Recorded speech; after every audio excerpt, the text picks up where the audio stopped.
10, 9, 8, 7, 6, 5, 4, 3, 2, 1. 네.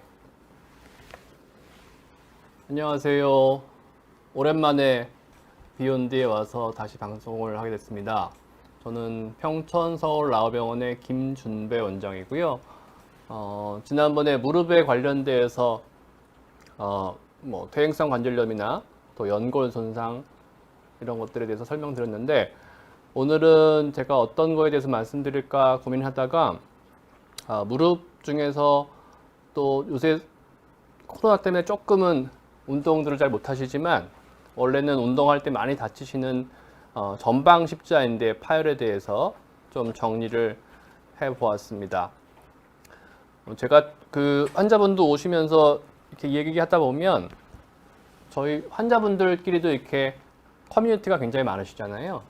근데 그 중에서도 이게 전방 십자인대 파열 쪽 커뮤니티가 가장 활발하신 것 같더라고요. 정보도 많으시고, 근데 거기 제가 좀 이렇게 들어가다 보니까 약간 잘못된 정보도 좀 있고, 좀 너무 한쪽에만 치우친 정보가 좀 있어서 제가 오늘을 좀 넓게 수술하기 전과 또 수술 과정, 또 수술 뒤에 재활에까지 한번 좀 설명을 해드리려고 합니다.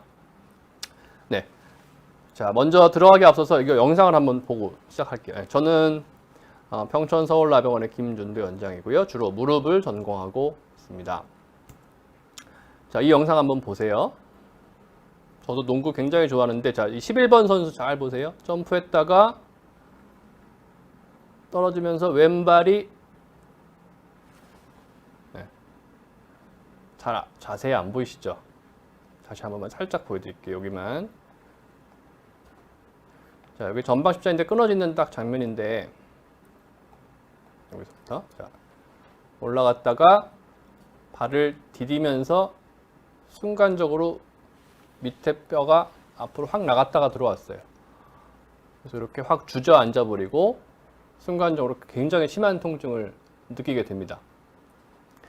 여러분 농구하시거나 또 축구하시거나 하다 보면 한 번쯤 경험해 보신 분들이 계실 거예요. 이런 장면 굉장히 아파하죠.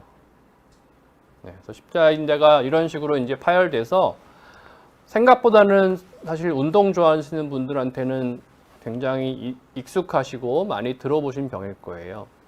그래서 먼저 어떻게 생겼는지부터 좀 먼저 봐야 되는데, 우리 무릎 모형을 보시면 이쪽이 무릎의 앞쪽이 되겠고, 무릎이 우리가 이렇게 구부렸다 폈다 하는데, 자, 무릎 안쪽을 요 속을 보시면 이 위에 뼈와 아래 뼈를 잡아주는 인대가 있어요.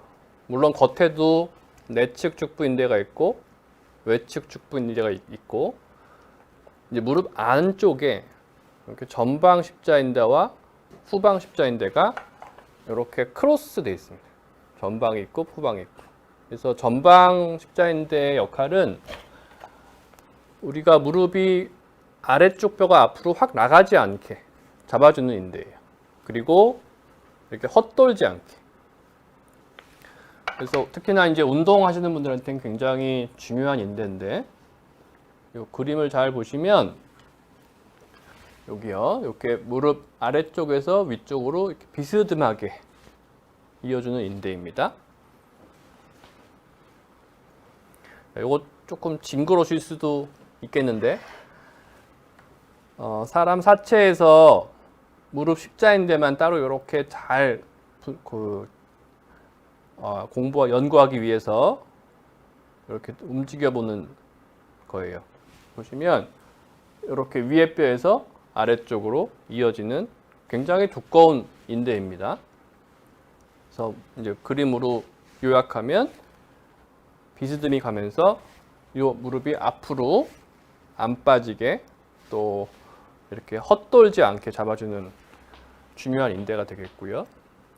제가 처음에 보여드렸지만 그 농구 선수 11번 선수 넘어지면서 발을 탁 착지하는 순간 무릎이 아래쪽 다리가 앞으로 밀려나가고 그러면서 이게 인대가 안에서 못 버텨주고 탁 끊어지는 거예요.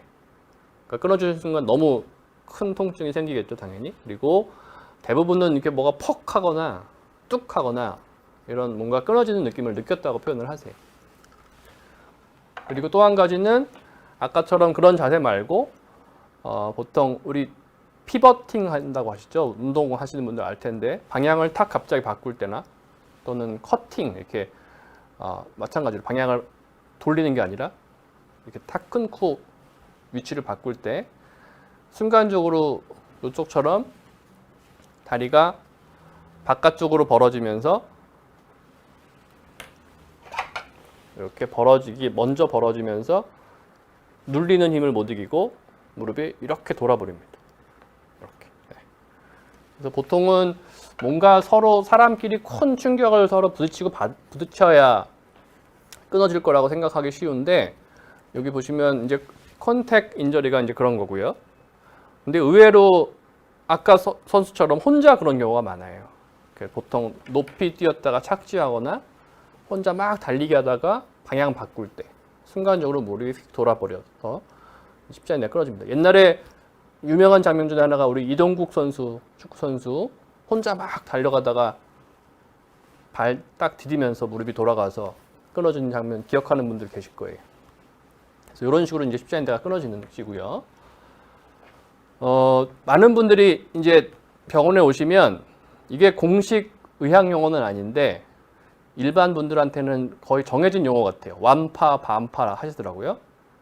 완전 파열, 부분 파열 뭐 이렇게 말씀하시는 것 같은데 자, 이제 그러면은 정말 완파가 뭐고 반파가 뭔지 이렇게 다친 분들이 병원에 오시게 되면 이제 병원에서는 당연히 테스트를 해야겠죠. 물론 엑스레이 상에서 다른 골절이 없는지 확인을 하게 되겠고 대부분은 골절은 없고요. 아까 그 선수처럼 갑자기 끊어지게 되면 이제 무릎이 굉장히 붓습니다. 피가 안쪽에서 확 나오기 때문에 붓고 그 부은 자체에 또 통증이 있고 저희가 주사기로 뽑아 보면 안에서 피가 나오고 그렇게 되면은 주로 이제 MRI 검사까지 진행이 되겠죠. 그 전에 저희가 무릎이 얼마나 아까 십자인대가 앞으로 빠지는 걸 잡아주는 거라 했잖아요. 그래서 얼마나 빠지는지를 보기 위해서 몇 가지 테스트를 이렇게 합니다. 좀 영상 잘 보시면 보이시나? 네. 이렇게 앞쪽으로 약간씩 빠지는 거 우리가 라크만 테스트라고 해서 정도가 뭐 그레이드 1이냐 2냐 3냐 보게 되고요. 그 다음에 이 위에 보시면 좀 징그러우실 수도 있겠어요. 이런 거 안 보신 분들 무릎이 많이 빠지죠. 네, 이거는 이제 무릎을 이렇게 90도로 해놓고 얼마나 빠지는지 이분은 좀 많이 빠지는 거죠. 이렇게 안테리어 드로우 테스트라는 것도 하고 또 한 가지는 무릎 이 십자인대 기능 중에 앞으로 빠지는 것도 있지만 이렇게 헛도는 거를 회전을 막아준다 했잖아요. 그래서 이렇게 회전이 얼마나 되는지 우리 피벗 시프트 검사라 해서 덜컥하고 들어가는 거를 검사를 하게 됩니다. 그래서 이게 아까 얘기했지만 완파라고 하면 완전 파열은 정말 그레이드 3가 다 나오게 되겠죠. 그런 경우 이제 수술을 하게 되는 거고 그다음에 이렇게 사람이 손으로 하게 되면 뭔가 부족할 수 있기 때문에 기계적으로 일부 병원에 있고 또 일부 병원은 없겠지만 기계적으로 얼마나 몇 미리가 우리 정상 쪽은 뭐 한 2, 3mm 밀리는데 파열된 쪽은 뭐 6, 7mm 이렇게 밀린다. 그래서 이 차이를 봐서 진단을 하기도 합니다. 저희 병원에 오시면 이렇게 라크미터라는 걸 사용해서 재고 있고요. 이거는 수술 전 진단도 되고 수술 후에 얼마나 잘 아물었는지 이렇게 6개월, 1년째 이렇게 재보기도 합니다. 그래서 이걸 기반으로 뭐 후유 장애를 판정하기도 하고 또는 다시 스포츠 활동할 수 있는지 여부도 볼 수 있고요. 그래서 이제 MRI를 찍어보면 이렇게 딱 끊어진 게 보이게 돼요. 십자인대가 아까 처음 우리 해부학 기억해 보시면 이렇게 검정색 인대가 보여야 되는데 중간에 딱 끊어져 보이고요. 또 다른 세팅으로 봐도 여기 하얗게 끊어진 게 보이고 요거는 십자인대만 잘 보기 위해서 이렇게 비스듬히 커트해서 보는 MRI 검사인데 여기 중간에 텅 비어 있습니다. 그래서 이렇게 이제 영상 검사 또 우리가 피지컬 이그잼 손으로 검사해 보고 또 환자분 증상 들어보면 거의 십자인대 파열은 정확히 진단이 될 수 있습니다. 그리고 우리 치료 얘기하기 전에 근데 오늘도 한 분이 사실은 제가 외래에서 지금 방금 보고 온 환자분이 한 1년 전쯤에 자기가 축구하다가 다친 적이 있는데 며칠 지나서 이제 안 아파져서 그냥 넘어갔었대요. 그런데 그럼 뭐가 불편하시냐 그랬더니 계단 내려가거나 우리 걸어가다가 이렇게 모퉁이에서 방향을 돌리려고 그러면 무릎이 휘청 약간 어긋나는 느낌을 느낀대요. 그래서 그럼 옛날에 다쳤을 때 MRI 찍어 보셨냐 했더니 안 찍어 봤대요. 하나도 안 아파서. 그래서 이 얘기를 가만히 들어보면 이분은 딱 전방 십자인대 파열 가능성이 굉장히 높은 분이거든요. 그래서 앞에 보여드린 그 피지컬 이그잼을 해보니까 실제로 무릎이 많이 빠지더라고요. 그래서 십자인대 이제 완전 파열로 진단을 했는데 무슨 말씀을 드리는 거냐면 자, 십자인대가 아까 그 농구 선수처럼 굉장히 아프겠죠. 처음 다치면. 근데 초기에 이제 얼음찜질, 우리 기본적으로 다치게 되면 얼음찜질 하고 좀 쉬고 뭐 붓기 빠지게 하잖아요. 그래서 한 2, 3일 지나게 되면 통증이 거의 없어집니다. 십자인대가 계속 아파서 수술하는 경우는 거의 없고요. 통증은 사실 다들 좋아져요. 근데 통증 때문에 수술하는 것이 아니라 십자인대가 무릎을 안정하게 잡아줘야 되는 역할이기 때문에 젊은 분들, 특히나 이제 스포츠 좋아하시거나 활동이 많은 분들은 무릎이 계속 이런 식으로 이렇게 살짝씩 도는 거를 불편해 하세요. 그러면 불편한 것만 참으면 되느냐? 그게 아니라 자, 이런 일이 반복되게 이렇게 헛도는 일이 많으니까 퇴행성 관절염이 좀 빨리 진행이 될 수 있고요. 그래서 반대쪽 정상보다 또는 다른 사람보다 인대가 없이 살게 되면 퇴행성 관절염이 좀 빨리 올 수 있고 또 더 큰 문제는 이제 이걸 모르고 다시 농구를 하거나 스포츠 활동을 하다 보면 인대가 못 잡아주니까 순간적으로 확 더 빠질 수가 있어요. 이제 그러면은 또 손상이 없던 연골이나 연골판 같은 다른 구조물들이 더 많은 손상을 입고 오시는 경우가 있어요. 사실 그러면 좀 안타깝잖아요. 그래서 이제 무릎이 이렇게 불안정한 경우를 막기 위해서 수술을 하게 됩니다. 그러니까 불안정한 거를 안정하게 해주기 위해서. 그래서 잘 생각해 보시면 만약에 뭐 70대 이상 활동이 많지 않고 그냥 집에서 댁에서 그냥 살림하시고 하는 분이 만약에 넘어지면서 십자인대가 파열이 됐다. 그러면은 사실 굳이 수술을 안 해도 된다는 얘기예요. 거꾸로 생각하시면 이게 아프지도 않고 또 일상생활에는 큰 불편이 없기 때문에. 근데 대부분 보면은 이렇게 십자인대 다치는 분들은 이제 운동 좋아하는 분들, 젊은 분들이 다치기 때문에 수술을 하게 됩니다. 네. 좀 지금 방금 말씀드린 것처럼 아프지 않아도 인대는 그 불안정한 것을 막아주기 위해서 이제 활동이 많은 분들, 또 스포츠 좋아하는 분들, 또 젊은 분들은 수술을 이제 권유하게 됩니다.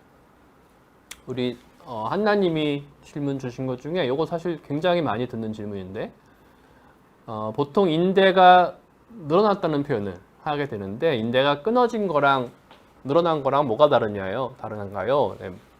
아주 많이 물어보시는 질문이거든요. 저는 이렇게 설명을 드릴게요. 아까 이제 완파 반파 얘기했잖아요. 사실은 인대가 늘어났다는 표현은 정확하진 않은 표현이에요. 우리 인대가 이렇게 여러 가지 갈래, 우리 줄다리기 하는 밧줄을 생각해 보시면 그게 여러 가지 갈래가 모여 있잖아요. 근데 이게 칼로 뚝 자르면 물론 뚝 끊어지겠지만 많은 힘으로 이렇게 잡아당기면 이게 투둑투둑 몇 개만 터질 수가 있겠죠. 그래서 이런 거를 보통 뚝 끊어지면 완전 파열이고 일반 분들이 이거를 끊어졌다고 얘기하시고 이게 일부 파이버만 끊어지면 조금 이렇게 길어지겠죠. 힘이 약해지니까. 사실 이런 거를 이제 의학적으로 저희는 부분 파열이라고 얘기하고 환자분들은 늘어났다고 표현하시는 것 같아요. 이게 약간 느슨하니까. 근데 실제로 무슨 고무줄처럼 이렇게 늘어난 건 아니고요. 부분적인 파열이 있기 때문에 늘어날 수 있다. 이렇게 이해하시면 될 것 같아요. 그래서 이제 요거는 보시면 실제로 우리 전방 십자인대를 관절 내시경으로 들여다본 모양이에요. 당연히 이쪽이 정상이겠고 이 모양을 이따 잘 기억해 두시면 이따 치료 설명드릴 때 이해하시기 편하실 거예요. 이렇게 위에가 대퇴골이고 아래가 경골이고 위아래를 이어주는 보통은 한 8mm에서 한 10mm까지 두께의 인대가 있는 거 반면에 아까 농구선처럼 이제 끊어져서 오시면 수술할 때 보면 이렇게 돼 있어요. 거의 안 보이죠. 요게 뭐 반파, 이건 사실 한 20%, 10% 남은 거고요. 이런 경우는 하나도 없는 완전 파열, 100% 파열이고 요것도 사실은 형태는 좀 있지만 기능은 하나도 없는 완전 파열이라고 보시면 될 것 같아요. 그래서 이렇게 돼 있고 자 그러면은 여러분 뭐 당연히 생각하시기에 잡아줄 것이 없으니까 무릎이 빠질 거 아니에요. 그래서 어떤 경우는 이제 급성으로 딱 오시면 요 끊어진 게 남아 있어요. 밑에는 인대가 그대로 있고 여기서 탁 떨어진 게 보이거든요.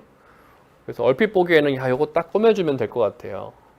그래서 옛날에 수십 년 전에는 실제로 꼬맸었습니다. 이거를 뼈에다가 여러 가지 도구를 사용해서 이렇게 꼬맸는데 안 붙어요.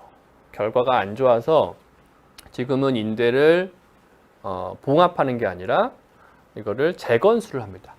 뒤에 보여드릴 텐데 이제 왜 그러냐고 설명을 하냐면 우리 무릎 안에는 항상 이 움직이는 관절이기 때문에 윤활액이 있어요. 윤활액. 보통 무릎에 물 찬다고 하죠. 소량의 물은 항상 있거든요. 그래서 이 찢어진 부분을 이렇게 우리가 꼬매놔도 그 물로 계속 헹궈져서 이게 안 붙는다고 해석을 해요. 그래서 이제 십자인대는 재건술, 다시 만드는 수술을 하게 되고요.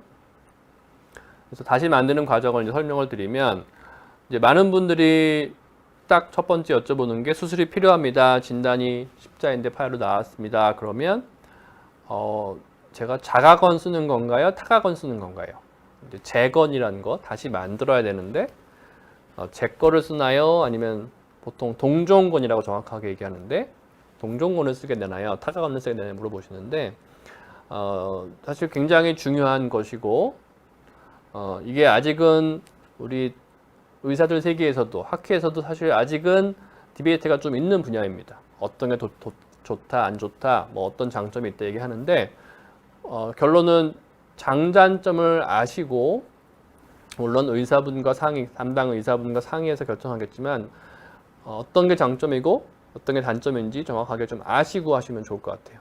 그래서 좀 설명을 드리면 자 먼저 자가건은 저는 이제 자가건을 많이 권유하고 하는 편인데 당연히 우리 다른 조직 이식할 때처럼 내 조직을 쓰니까 면역 반응 같은 건 전혀 없겠고 또 내 살이기 때문에 아무는 과정이 빠릅니다. 자기 인대어가 빠르고 또 우리 동종건, 타가건은 보통 외국에서 사체에서 이거를 보통 아킬레스건이나 이런 힘줄을 채취해서 냉동을 비롯한 특수한 절차를 거쳐서 수입을 해오거든요.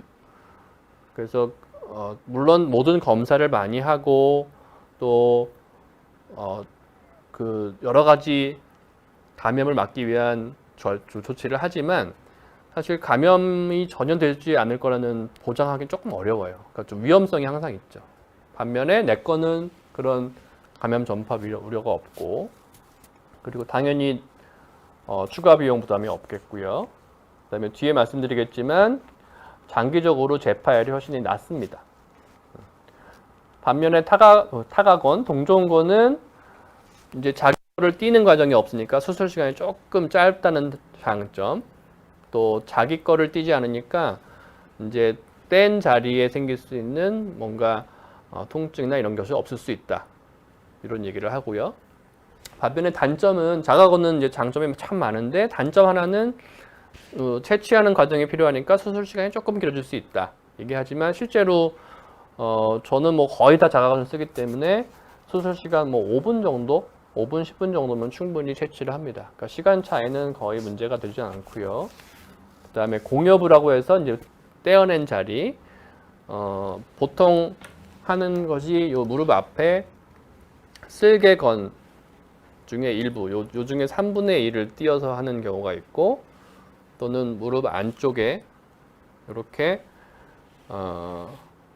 햄스트링이라고 보통 알고 계신데 안쪽에 있는 힘줄을 띄어서 하는 경우가 많아요. 보통 서양 사람들은 이걸 많이 쓰고요. 근데 한국 사람들은 바닥 생활 많이 하고 무릎을 좀 많이 쓰는 편이라서 여기를 띄고 나면은 좀 많이 아파하는 경우가 있어요. 그래서 미국보다는 한국에서는 좀 햄스트링을 많이 쓰는 경향이 있습니다. 어쨌든 둘 다 이제 자가건이고, 그래서 그 띈 자리에서 이론적으로는 그런 문제가 있을 수 있지만 실제로는 거의 크게 호소하지는 않으세요. 저는 이제 장점이 많고 단점이 별로 없는 자가건을 많이 권유하고, 또 타가건, 동종건은 당연히 추가 비용 부담이 더 있고요.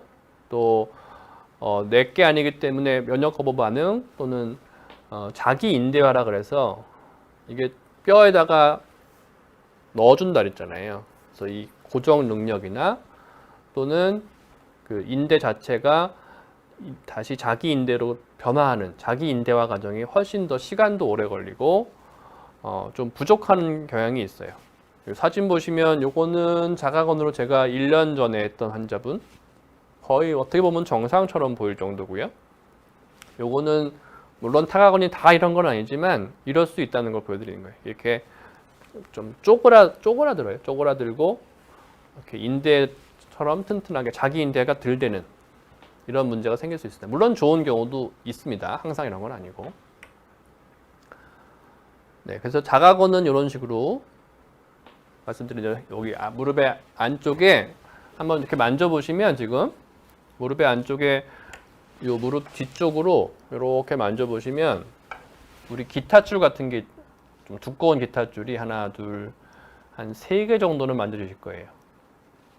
원래는 4개가 있는데 이제 잘 만져지는 거는 한 2-3개인데 그 4개 중에 2개를 저희가 채취를 해서 여기 지금 채취한 거고 요거를 4겹으로 말아요. 그러니까 하나, 둘, 그러니까 한 번씩 접으니까 하나, 둘, 셋, 4겹이 돼서 보통 두께가 뭐 8mm에서 두꺼운 분은 10mm까지 나와서 요거를 이제 자가건으로 이식하게 됩니다. 그 대신 이제 타가건, 동종건은 다른 사람에서 띈 아킬레스건이나 또는 다른 사람의 요 햄스트링을 띄어서 그거를 가지고 이식을 하는 거고요. 그래서 아까 방금 이제 자가건과 타가건의 장단점은 설명드렸지만 제가 자가건이 재파열이 낮다 그랬잖아요. 실제로 이게 이거 굉장히 유명한 연구인데 자가건이 이제 좋다는 결과를 보여주는, 그래서 요 논문들이 많이 인용이 되고 저도 이제 이거를 기반으로 자가건을 많이 권유하는데, 자 우리 문이라 그래서 멀티센터 오르소페딕 아웃컴 네트워크예요.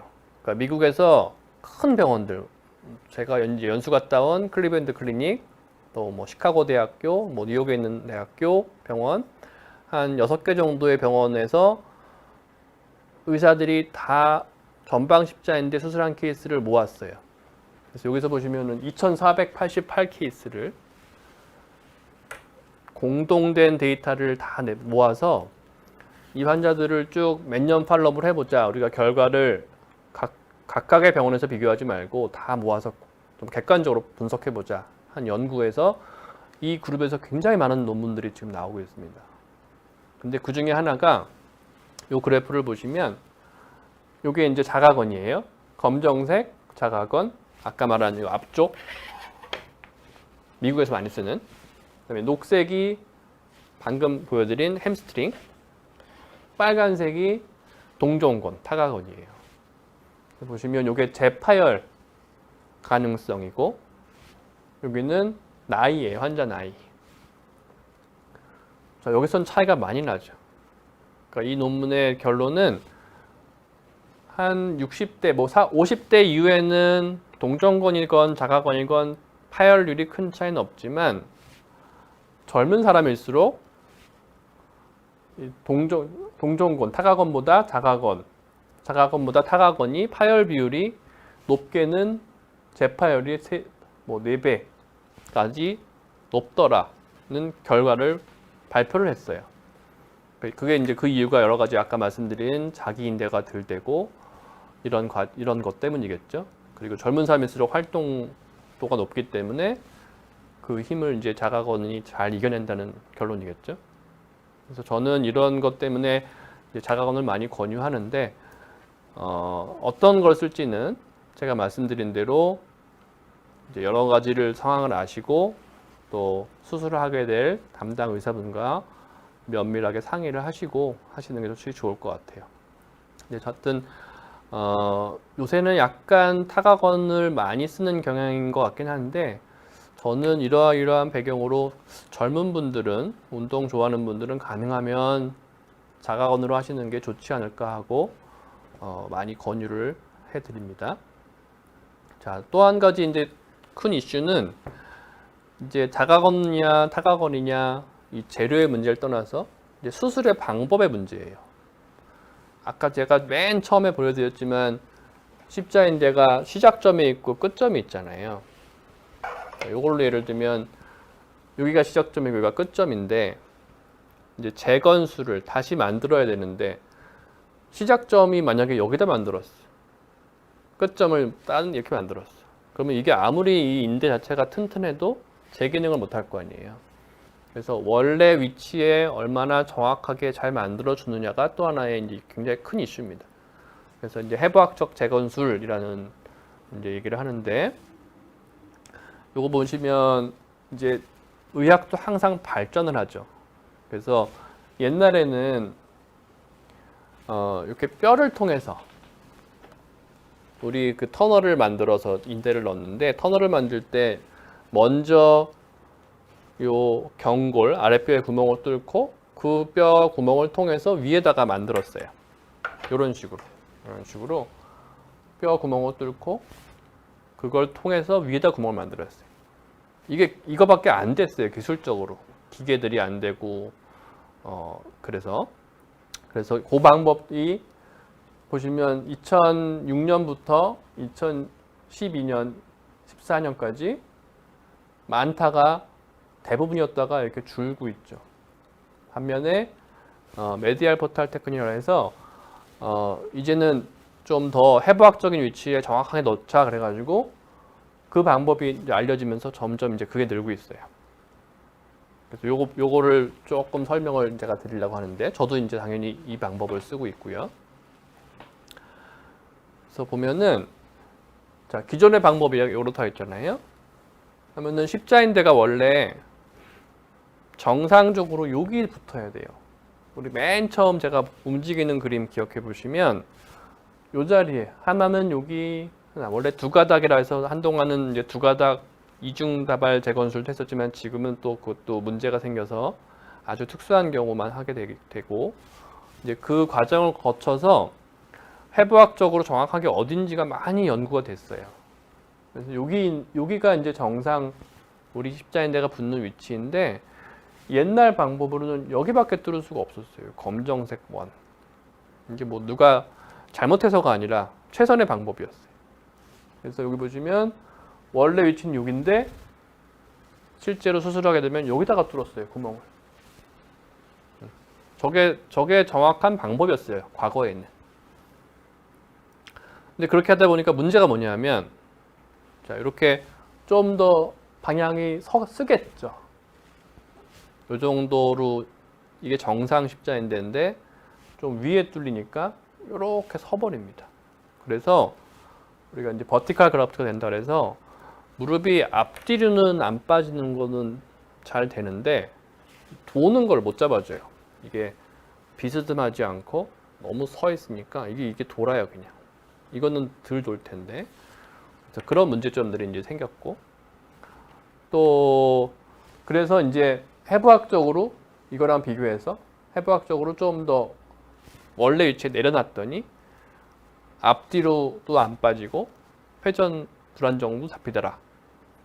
이런 옛날 방법보다 최근 방법들이 많이 발전이 됐다는 이제 그림입니다.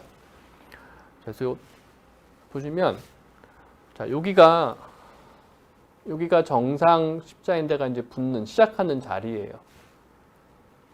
그래서 이거 다 연구한 결과 이제 이렇게 여러 결과들이 모여진 거리 다 일치합니다. 그래서 여기다가 이제 구멍을 어떻게 하면 잘 뚫을 수 있느냐를 가지고 또 연구하는데, 보시면 이제 여기다가 우리가 구멍을 만들어야 되거든요. 근데 옛날에는 여기다가 뚫었었어요. 지금은 여기다 이제 어떻게 하면 뚫을 수 있느냐? 이게 아까 얘기했지만 이제 기술의 발전이에요. 옛날에는 이 뼈에다 구멍을 뚫는 기구들이 우리 공사할 때 쓰는 거랑 사실 똑같은 드릴을 이제 정형외과 의사들은 수술방에서 쓰는데, 물론 의학용입니다. 이게 드릴이란 게 이렇게 돌아서 구멍을 뚫잖아요. 그 직진성밖에 없었어요. 그러니까 뚫으려면은 이렇게 직진이 와서 여기밖에 못 뚫었어요. 여기서 보면은 이렇게 와서 아무리 여기다가 뚫고 싶어도 이게 방향이 안 나왔어요. 그래서 이제 최근에 나온 방법들이 여기다 어떻게 만들면 되느냐. 그래서 두 가지가 나와 있어요. 이렇게 저는 이제 이걸 쓰는데, 드릴이 휘는 드릴을 개발해냈어요, 사람들이. 그래서 직진하다가 필요한 데 가서는 이렇게 휘게 정확한 위치에 뚫을 수 있고, 또 한 가지 방법은 바깥쪽에서 안쪽으로, 안에서는 방향이 안 나오니까 이 밖에서 안으로 구멍을 내자. 해서 하여튼 목적은 똑같이 이 자리에다가 여기가 아닌 자리에다가 만들자. 이런 식으로 재건수를 최근에 하고 있습니다.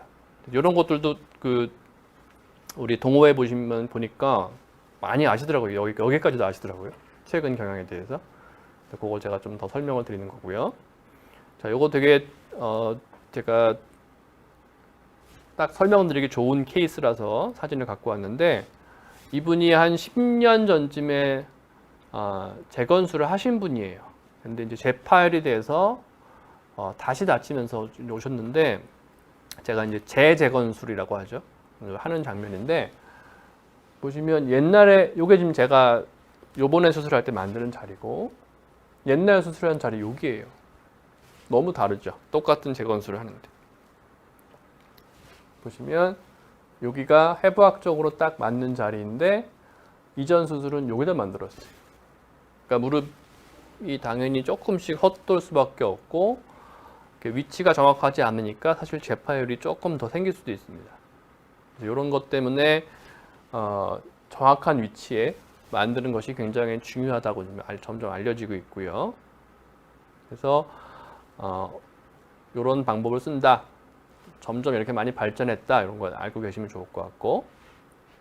그래서 이제 그 위에 뼈를 뚫은 다음에는 아래쪽 뼈에도 여기 이제 원래 남아있는 자기 거거든요. 거기 딱 중앙에 뚫어서, 잘 보시면 아까 우리가 준비한 4겹으로 마른 인대를 통과시켜서 위에도 고정하고 아래도 고정하고, 이렇게 되면은 이제 재건술이 완성이 되는 겁니다. 제가 이거를 좀 동영상으로 제가 학회에서 발표했던 것 중에 일부를 좀 가지고 설명을 좀 드릴게요.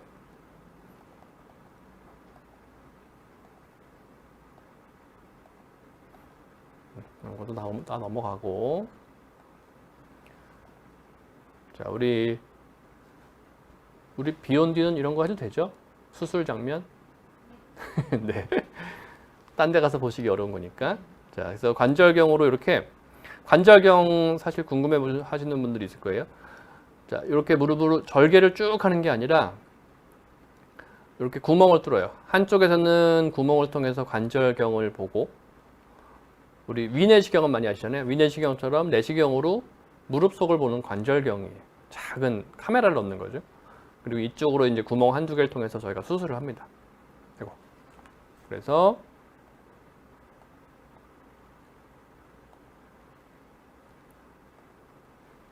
다른 데가 이상이 없는지, 이게 이제 연골판이고요. 확인하고, 자, 이 사람 보면은 완전히 끊어졌죠. 이분은 이제 다치고 한 2주쯤 되신 분인데 이렇게 완전 파열이 돼 있어요. 사실 이거 딱 보시면 여기다 꼬매주면 좋겠잖아요. 아까 얘기한 대로. 이제 꼬매도 붙지 않아서 아깝지만 이 부분은 제거하고 나머지 이 아래쪽은 최대한 자기 걸 남기고, 그래서 원래 위치, 여기 잘 보시면 원래 위치 좀 남아 있잖아요. 원래 위치를 어떻게 잘 찾아서 만드냐가 굉장히 수술 결과에 큰 영향을 줍니다. 그래서 이렇게 잘 정리를 하고, 이 그림과 비교해 보시면 여기, 그렇죠? 여기와 여기가 이제 원래 인대 위치예요. 그래서 그 위치를 아주 면밀하게, 사실 요거 좀 꼼꼼하게 들어가서 위치를 확인하고, 사람마다 조금씩 다르거든요. 위치가, 모양이. 요 뼈가 긴 사람도 있고 또 앞뒤로 긴 사람도 있어요. 그래서 누구나 동일하게 할 수는 없고 각 사람에 맞게 사실 요건 경험이 좀 필요한 것 같아요. 그래서 여기 요만큼이 이제 원래 위치인 거로 우리가 확인하고, 거기다가 아까 말씀드린 대로 이제 일직선으로 나가면 여기로 못 와요. 여기로 올라가요. 여기 지금 이렇게 휘었기 때문에 휜 드릴로 이렇게 원래 위치를 딱 지정합니다. 옛날 방법으로는 여기밖에 못 들었었어요. 아무리 열심히 잘해도. 그래서 여기다 이제 구멍, 아이고, 죄송합니다. 여기다 이제 구멍을 뚫고, 여기 잘 보시면 옆으로 살짝 휘는 드릴이에요. 구멍을 뚫고, 여기 구멍 뚫는 거 보이죠?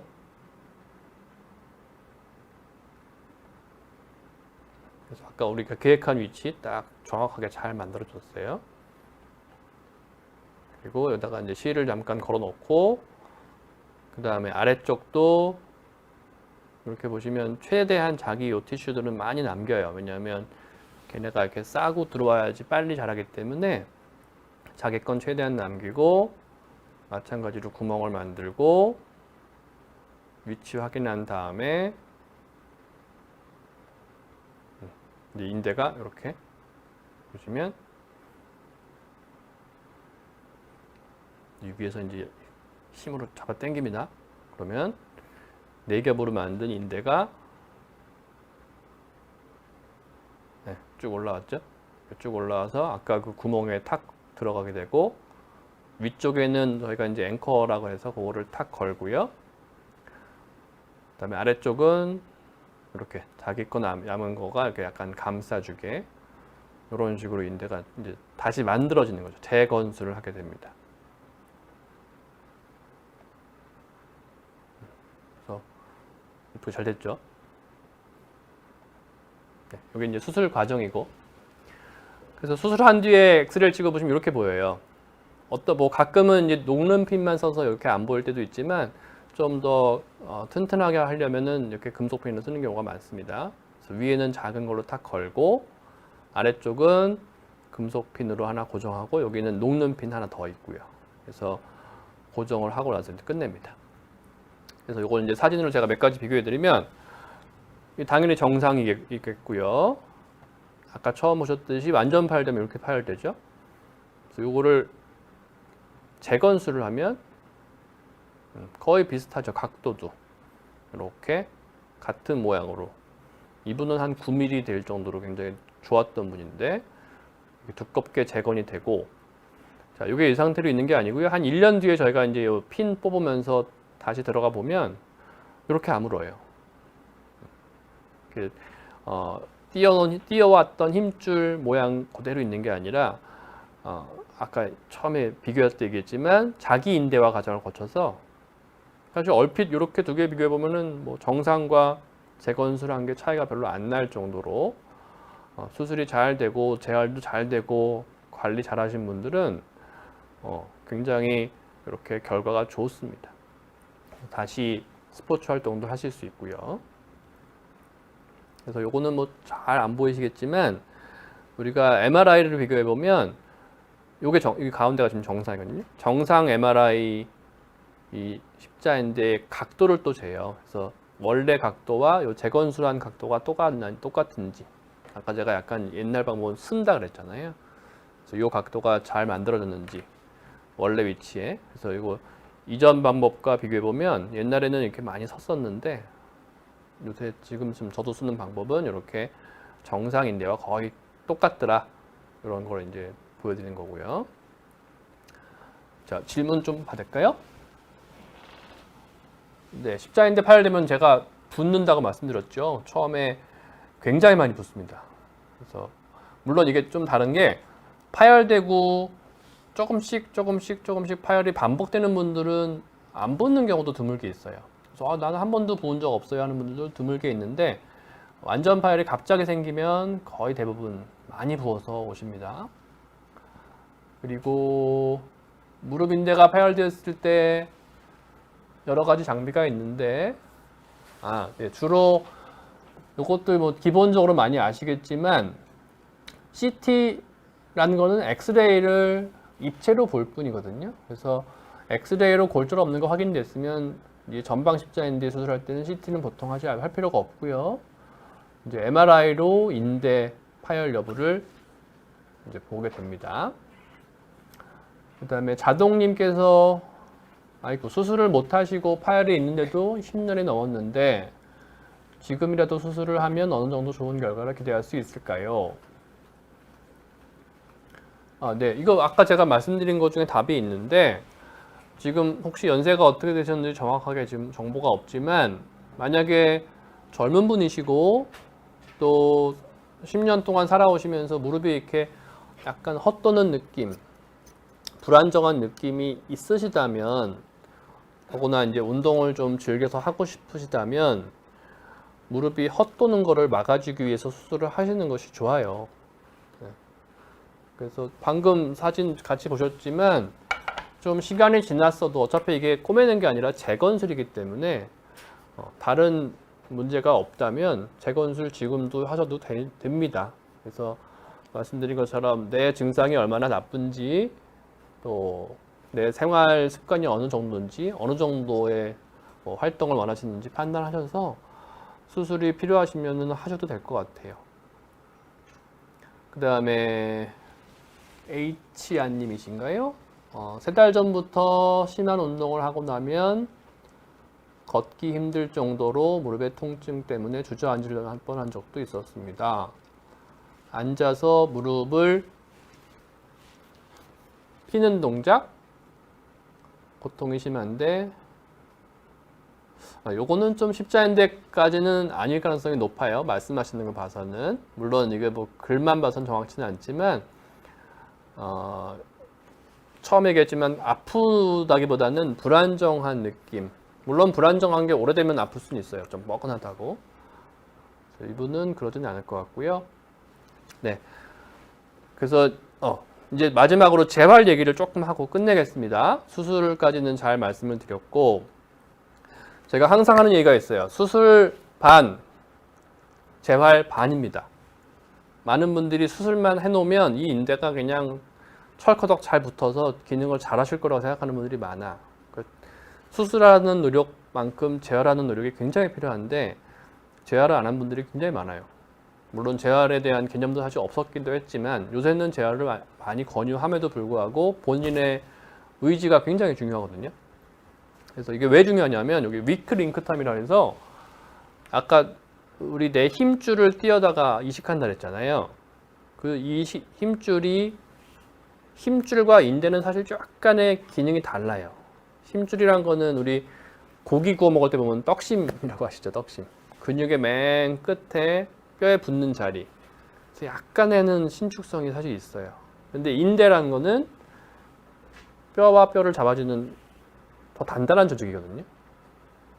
그래서 이게 힘줄이 이식한 게 인대처럼 되는 과정. 그걸 보통 6주에서 길게 6개월까지 잡습니다. 그래서 이 사이가 굉장히 약할 수 있다는 거예요. 그래서 그 사이에 보호는 보호대로 하면서 또 근육은 키워야 되는, 또 기능을 잃지 않도록 기능 운동을 하는 그런 재활이 되게 중요합니다.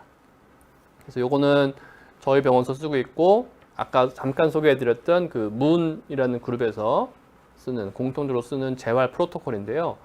몇 가지만 추려서 말씀드릴게요. 자, 수술 전부터 중요해요. 수술 전부터 많은 분들이 다치고 나서 목발 짚고 발도 안 디디고 이게 깽깽발이라 하죠. 깽깽발을 다니다가 수술하러 오시는 분들이 있어.